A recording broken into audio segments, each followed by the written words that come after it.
It's been a couple of days since I started my germination test. I think it's been about 4 or 5 days. You can see I labeled it with the day I started. And then inside of my paper towel, check out how my beans are doing. Whoa, look at that. I have 2 that have these really nice roots forming on them, and they are definitely ready to plant. So right over here, I have my pot with my potting mix in it. Each one of you should have received a little pot like this with some potting mix in your kit that you got in your school supplies pickup. In your paper bag when it arrives to you, your potting mix will be very, very dry. In order to get it ready to actually plant in, you need to get that soil wet. There are a couple different ways to do this. You could take it outside, go somewhere where you have water. You could use a hose, you could get a bottle of water, whatever it is. Hold it over an area where it's okay for water to drip out, and then start pouring water in here.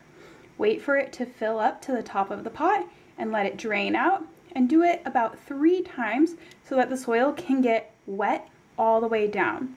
You want all of your soil to be damp, but not soaking and dripping wet. That will be the perfect environment for your beans to grow. These pots do have holes in the bottom for the extra water to drain out when you're watering, and you don't want to get that water all over your house. So put something underneath if you plan to keep your plant indoors. After you have it all set up, you are ready to plant. Black beans like to go about 1 inch deep into the soil. You could just use your finger, or maybe you could get a stick or something, and you can poke a little hole.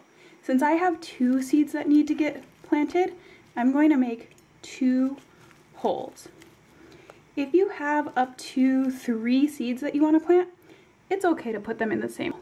But if you have more than that, maybe you should see about getting another pot and some more soil.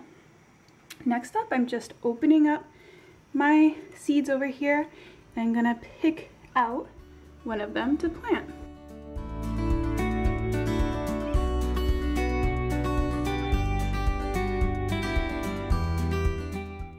Be super gentle and delicate when you put your seed into the hole. You want to be careful not to crush it or break any parts.